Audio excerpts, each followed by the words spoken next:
Good day everyone, welcome to ITS 101 Computer Programming 1. For this week's lesson, we're going to have another pre-recorded class in continuation to our discussion about C++ programming. So be sure to watch the entire video, listen and understand the lessons attentively, because after this class there will be learning assessment that will be given to you through Google form. The link will be posted after this class, and also there will be an assignment. My name is Juleus Publico, your instructor, and today we're going to talk about C++ conditional statements. So by the way, if you have any questions or concerns or comments, share it with the class. Comment down your questions once this class is uploaded to our Facebook group, or send in your questions to our respective Facebook chat groups. So just a review with our previous discussion, we learned about arithmetic operators. So we've created our very first program that involves mathematical operations. And if you haven't watched that video yet, copy the link on your screen right now, or just click on this image once I've already uploaded a copy of this presentation file. So today we're going to talk about conditional statements, particularly relational operators and the if-else statement. But before anything else, let's have a short activity. So below is a list of students who are applying to be NORSU freshmen. To be accepted, the student must have at least 85% senior high school GPA and must acquire at least 80% in the entrance examination. So determine the students who passed and failed. So you can comment your answers to our Facebook group post, and the first 5 students who will post the right answers will get extra credits for learning activity. Okay, so C++ conditional statements. Conditional statements is a set of rules performed if a certain condition is met.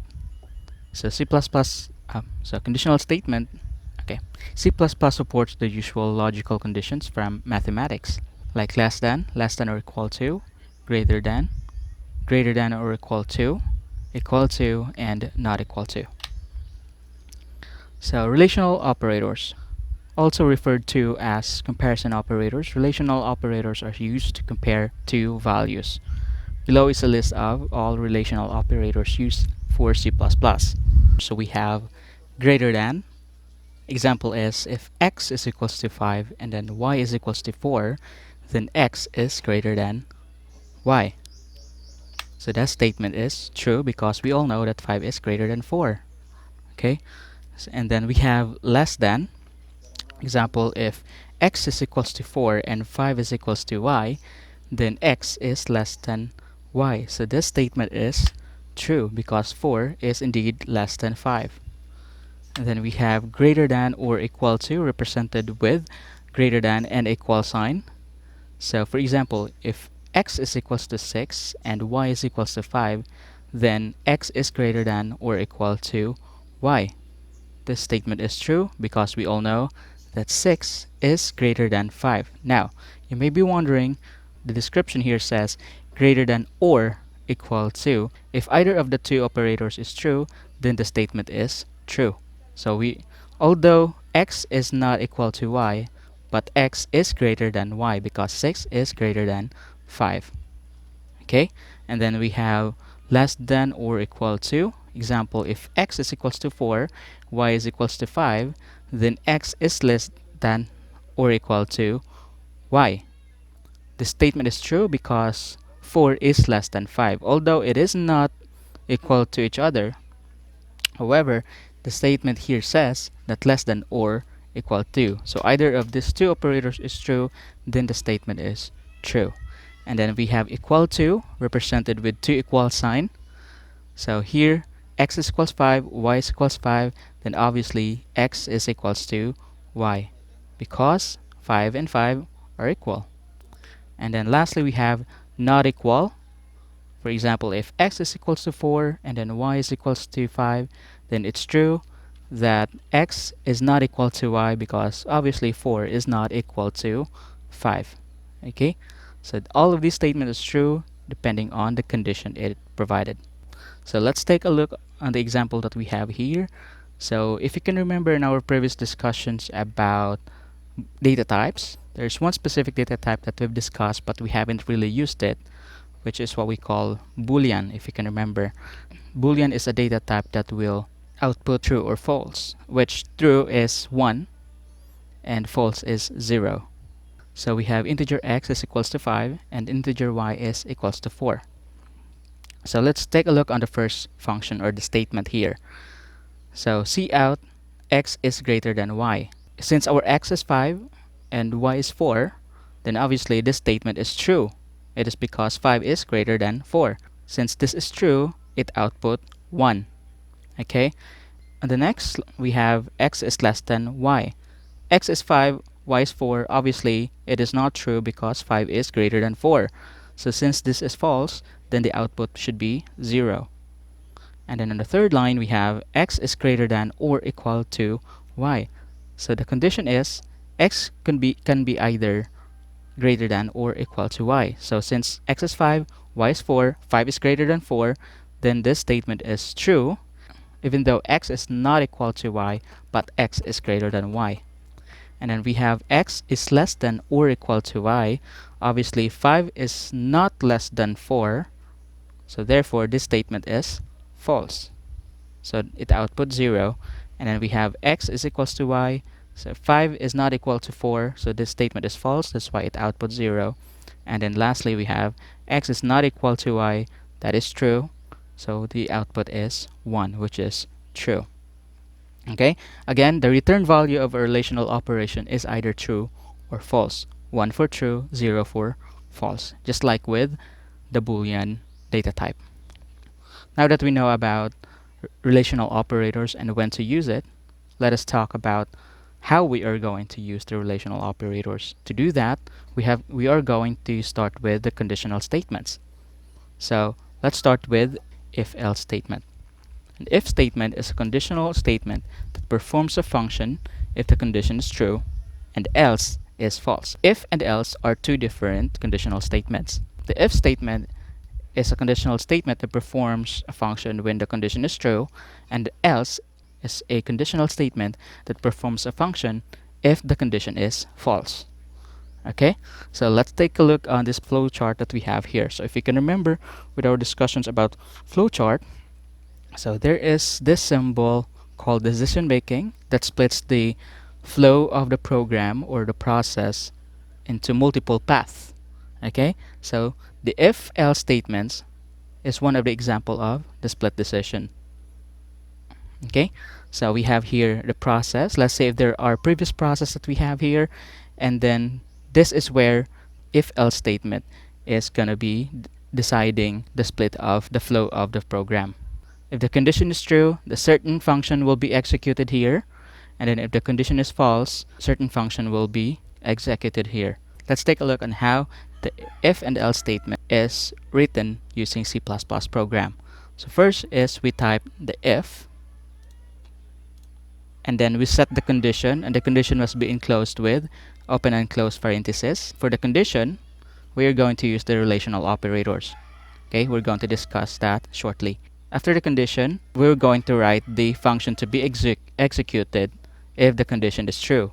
And the function should be enclosed with a code block or with open and close angle brackets. Okay, and then we have else. For else, there will be no more condition because automatically else will be used if this condition is false. So after the else, there will be another function to be executed if neither of the conditions are true, and it should be enclosed with another code block or enclosed with two angle brackets. Alright, so let's take a look this particular program here. So this program will determine if the score passed. So let's open up our dev C++. Okay, so let's start a new project. Just click File, New, and then Project. Select Console Application. Make sure we're under C++ project. Let's enter our file name. So we have here if. Okay, let's start with the if statement. So we're just going to type if.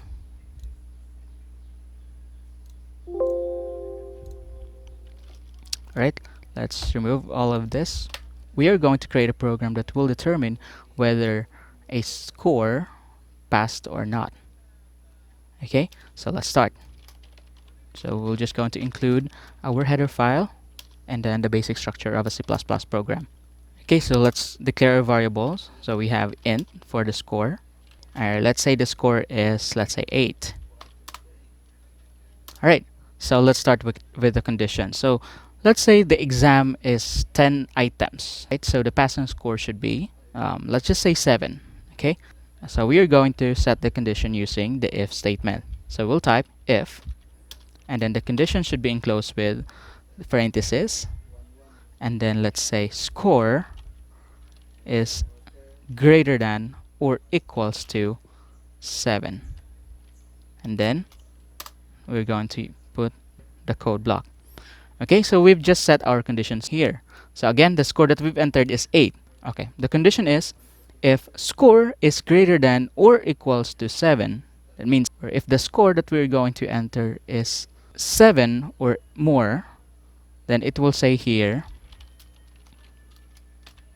you passed. Okay, so let's try to check. Our score here is 8. Our condition says that if the score is greater than or equal to 7, it will say you passed. So we're just going to close this, return 0, save.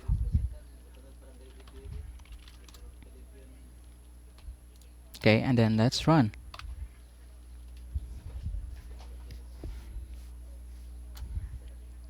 Okay, so it says here that you passed because 8 is greater than 7. Okay, so however, what if the score is 6? Let's save and then let's run. Okay, it run. However, it does not show anything. It is because we haven't set a function if the statement is false. So right now, the compiler know that this statement is false. That's why this function is not executed. So that is for the if statement. So now, we are going to tell our compiler that if the statement is false, it will run or it will execute a different function. So that's where we are going to use the else statement. So we have here else, and then there will be no more condition because automatically if the statement is false, the else will be executed. So let's say if the statement is false, it will say you failed. Let's save that and then let's run. Okay, so it says here you failed because 6 is not greater than or equals to 7. So since this statement is false, then this function is executed. So how about if we're going to enter 7, which is the exact passing score? Let's save that and then let's run. Okay, of course it will say you passed. It's because the condition is either greater than or equals to 7. So that is setting up conditions for C++ programming. Alright, so let's analyze the program by looking at the flowchart. For example, we've entered the score is equals to 10.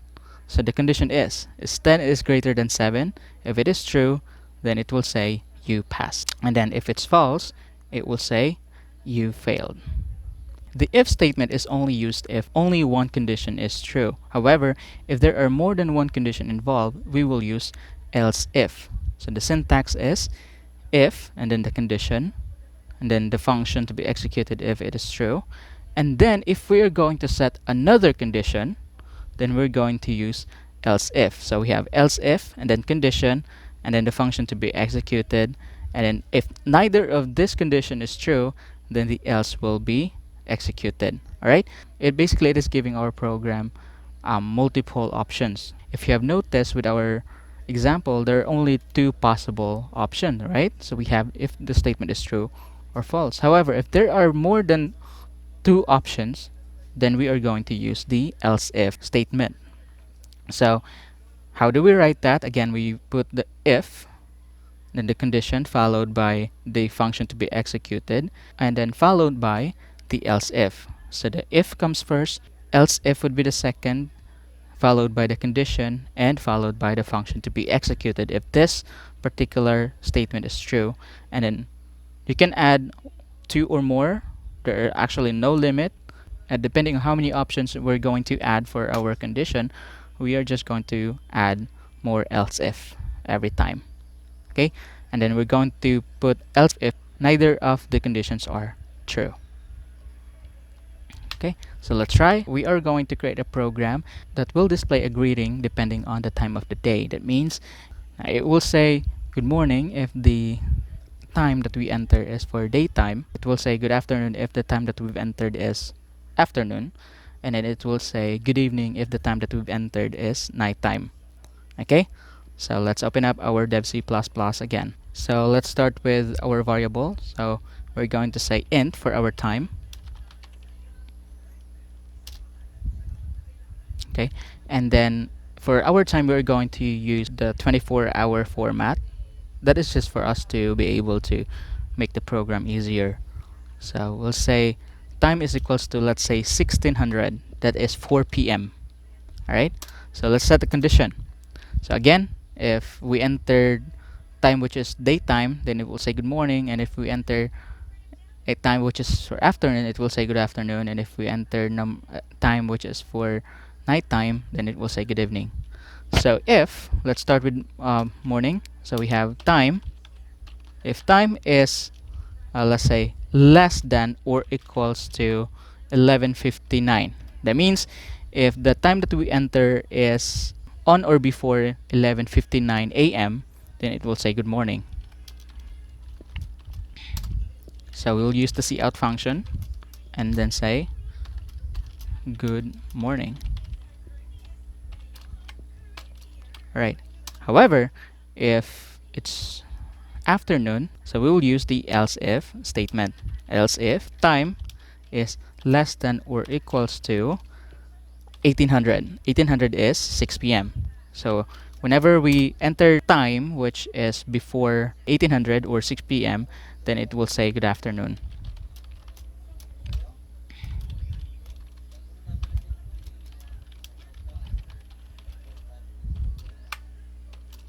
Alright, and then if we entered any other time aside from before 11:59 and 1800, it will say good evening. So we can either set that up or we can just type else, because there are no other time, right? So we're just going to put else and then it will say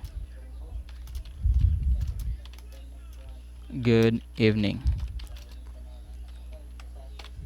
Okay, and then return 0. Okay, let's analyze our program. So again, our time here is 1600, which is 4 p.m. So we are expecting that our program should display good afternoon, right? Okay, so our condition here is if the time that we've entered is before or on 11:59, then it will say good morning. Else if the time that we entered is on or before 1800, then it will say good afternoon. However, if you're going to enter a time which is not included with these two conditions here, then it will say good evening. Okay, let's save and then let's run. It says here good afternoon. Okay, that is because we enter 1600, which is before 1800. All right, so what if we're going to change this? So let's change that to 800, which is 8 in the morning.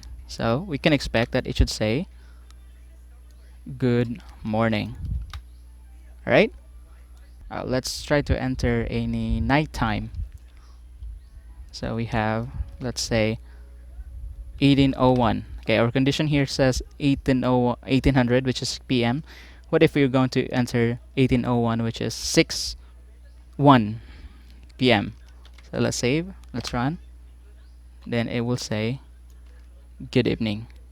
Okay, so that is the purpose of the if, else if, and the else statements. So just always remember that the conditional statement splits the flow of the program depending on whether the statement or the condition is true or false. Let us analyze the program by looking at its flowchart. So we've entered time, which is 1600. Now the flow of the condition will depend on which condition is true. So if time is less than or equals to 11:59, it will say good morning. If the time is less than or equal to 1800, then it will say good afternoon. And then, however, If neither of these two conditions are true, then it will say good evening. So since we enter 1600, which is less than or equals to 1800, then therefore it says good afternoon. Okay? Alright, so let's have some practice activities. Let us write C++ programs that involves conditional statements. Program number 1. Write a program that will determine whether the number entered is odd or even. Okay, if you can remember what is odd or even, when we say even numbers are numbers that are divisible by 2, and then odd numbers are numbers when divided by 2, it will return a remainder. Example of even numbers are 2, 4, 6, 8, and then odd numbers are 1, 3, 5, 7. Okay, so for the even numbers, if you're going to divide it at 2, if we're going to divide it by 2, then the remainder will be 0. And then for odd numbers, if we're going to divide it by 2, there will always be a remainder. Okay, so what processes are involved? So we have input and output, which is to input data and display the values. And then we have arithmetic operation, which is to divide the numbers by 2. And then lastly, we have if and else if statements to determine whether it is odd or even. So let us declare a variable. So we have int x, that is the number to check, and then y is for the remainder. So let's open up our dev C++ again. Okay, so our arithmetic, we're going to use int x, that is for the number that we are going to check, whether if it's odd or even. And then y will store the value of the remainder, whether if it's 0 or any remainder. Okay, so let's start with our program here. First is we're going to let the user know that they are about to enter the number. So let's say cout enter the number. Okay, cin, and then we're going to store that to variable x. Then after that, we're going to divide the number by 2 to get the remainder. So we'll say y is equals to x modulus 2. Okay, if you can remember, modulus is an arithmetic operator that will determine the value of the remainder. Once we already have the remainder, then we're going to set the condition. So if remainder is equals to 0, so for equals, we are going to use the double equal sign. Again, if the remainder is 0, then it will say the number is even.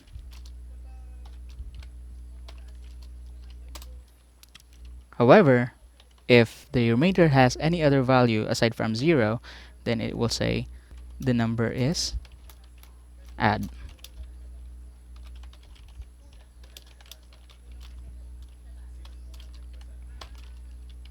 Okay, and then return 0 to let our compiler know that it's the end of our program. Save it, and then let's try to run. Okay, so alright, so let's say the number is 9, then it will say the number is odd. Okay, so let's close that and let's try to enter any other number.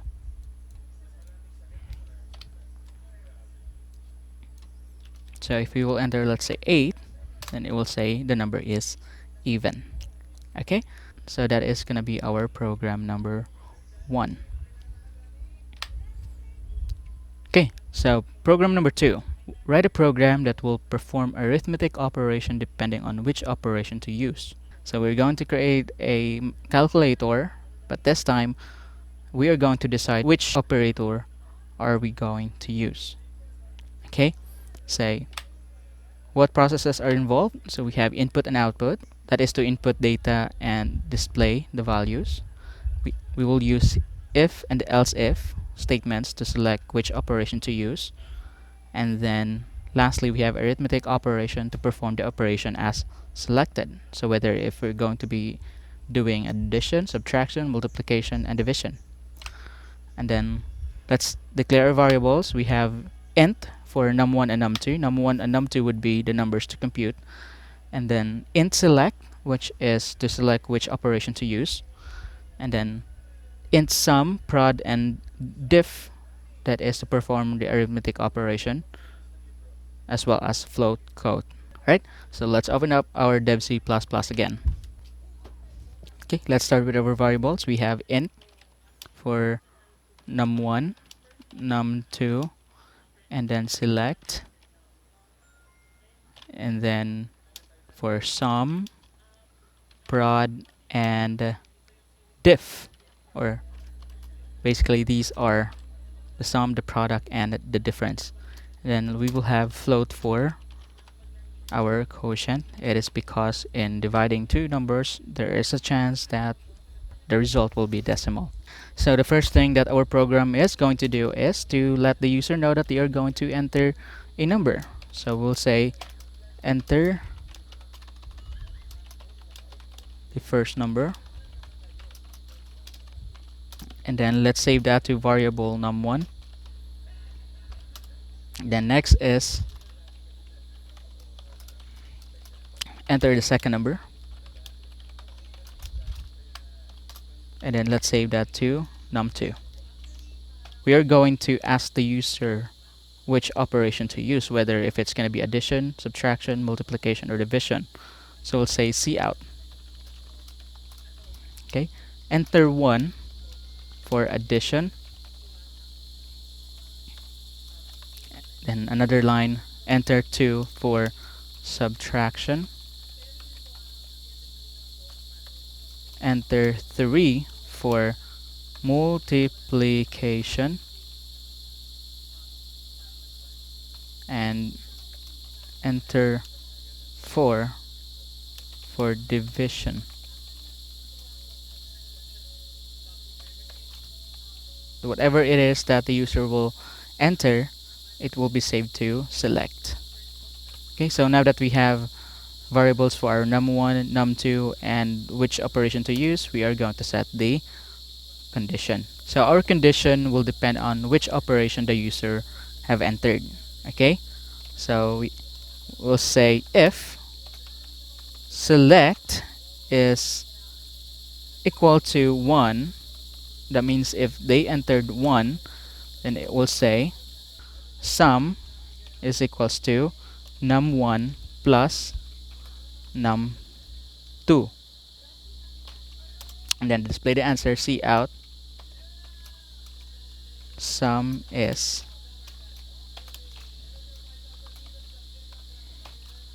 Okay, so that is for our first condition. Again, the first condition is if this user entered 1, then it will perform the arithmetic operation sum is equals to num1 plus num2. However, if the user entered 2, which is subtraction, we'll say else if select is equals to 2, then diff is equals to num1 minus num2, and then display the value. So we have difference, and then diff. Alright, however, if the user entered 3, then we will add another else if select is equals to 3. So we have product, prod is equals to num1 multiplied to num2, and then we'll display the value. Product is the value of the variable prod. And then lastly, we have division if the user entered number 4. So we'll have another else if select is equals to 4. Then we have quote, which is quotient, is equals to, and then we're going to add float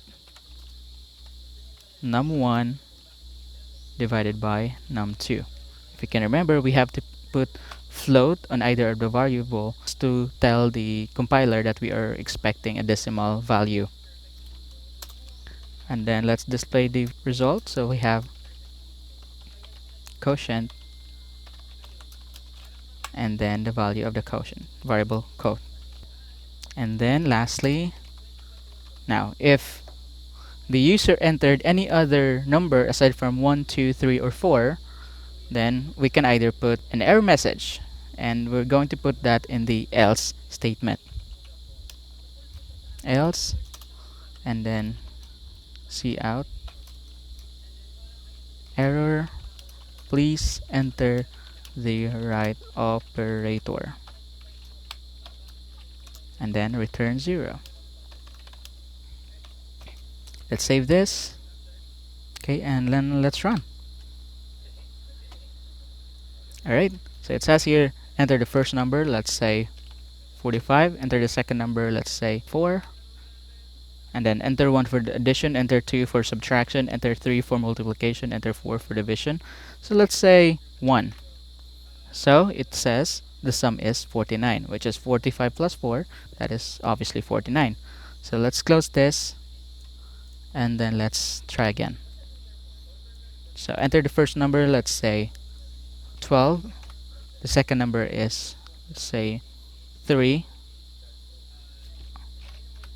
And then let's try subtraction. So let's enter 2. So the difference, it says that the difference is 9, because 12 minus 3 is 9. Okay, let's try multiplication. So let's enter the first number, let's say 7, and then 13, and then 3 for multiplication. It says here that the product is 91. So apparently 7 multiplied to 13 is 91. And then lastly, let's try our division. Okay, let's say 73 divided by 4, and then 4 for division. It says here quotient is 18.25. Okay, so if you have noticed, it does not display all of the values at the same time, but just the operation that we decided that we were going to use. Okay, so we entered 1 for addition, we entered 2 for subtraction, we entered 3 for multiplication, we entered 4 for division. So we're just going to select which of the operation are we going to use, and then the program will. Let's have another program. This would be the last one. Write a program that will compute the electric bill according to the following condition. So we have here usage and the rate. So for 50 kilowatt hour or less, then the rate is going to be 10 pesos per kilowatt hour. For 51 to 100 kilowatt hour, it would be 12 pesos per kilowatt hour. And then for 100 kilowatt hours and more, then the rate would be 15 pesos per kilowatt hour. Okay, so what processes are involved? Of course, we have input output, that is to input data and display the value. We have if else if statement to select which rate group. So let's say if we enter 49, then it will be on the 10 pesos per kilowatt hour group, so on and so forth. Then lastly, we have arithmetic operation to compute the electric bill. So let us declare a variable. So we have float for the usage, rate, and bill. So the reason why we are going to use float, because almost all of the time the usage are not exactly whole numbers. Most of the time it will have decimal points. Same with the rate. Now if we're going to multiply decimal points, then tendency is we're also going to be having decimal output, so that's why we're going to use the float for both the rate and the bill as well. Alright, so let's open up our dev C++. Okay, so let's declare variables. We have float for usage, rate, and bill. Okay, let our user know that we are going to let them enter the usage. So we'll say cout, and then enter the usage in kilowatt hour. And then we will store that to the variable usage. And then let's set the condition. What conditions are we going to include? So if you can remember, there are different rates depending on the usage that we are going to enter, right? So that's going to be our condition. So if, and then usage is less than or equals to 50, which is 50 kilowatt hour or less, then it will say bill is equals to usage multiplied to 10 pesos, right? And then we're going to put float because for us to expect decimal output. Alright, so we will display rate is 10 pesos per kilowatt hour, and then let's have just another line that says bill is equals to, and then the value of the bill. Alright, so we have our first condition. That is if we entered any number below 50. Now, if we enter a number which is 51 to 100, so let's say usage is less than or equals to 100, that is 51 to 100. So that will say bill and then float of usage multiplied by 12 pesos. So let's say rate is 12 pesos per kilowatt hour, and let's add another line.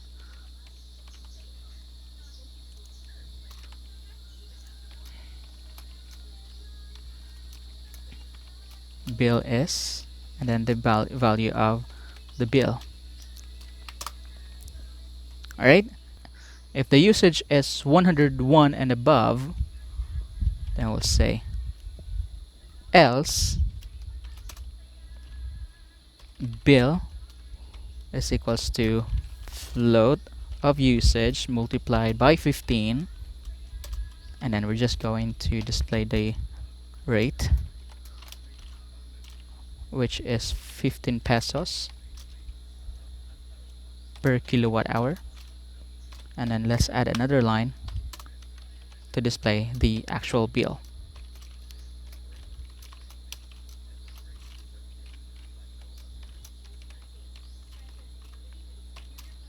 Alright, and then let's return 0.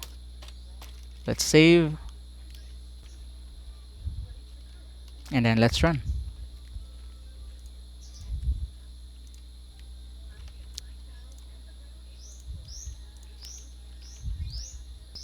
Okay, it says here enter the usage. Let's say the usage is, let's just say 12. Right? So it says here that the rate is 10 pesos per kilowatt hour and the total bill is 120. Alright, so let's close that. Let's enter another value. Let's say 55. Okay, the usage is 55.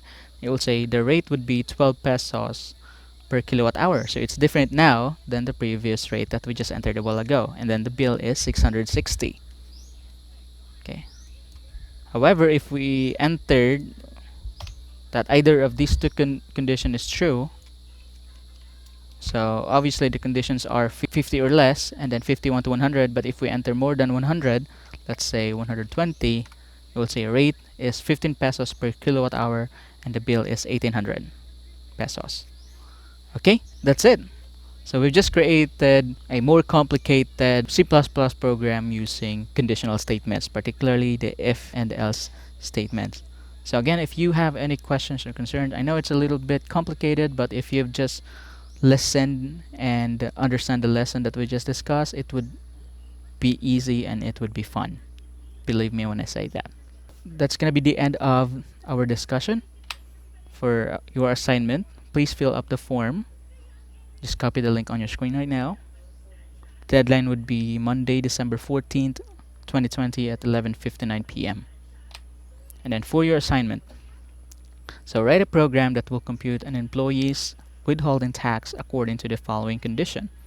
So the salary is, this would be the condition, less than or equals to 15,000, then the tax would be 12%, and then for 15,001 to 25,000 pesos, that's going to be 15.5%, and then for 25,000 or 25,1 pesos and above, then the tax would be 20%. So it's your job to determine the withholding tax. So for example, if the salary that you entered is 14,500, then the tax group is going to be 12%, right? Because still under this first condition that we have here. So the equation would be withholding tax is equals to 14,500 times 0.12, which is the 12%, and then the withholding tax is 1740. Okay, so that's gonna be your assignment. So the deadline would be Friday, December 4th, 2020 at 11:59 p.m. I will upload the assignment through our Google Classroom. Please read the rubric for you to be guided. Right, so that's all for today. Thank you so much for making this far in the video. And be sure to keep yourself safe, and God bless us all.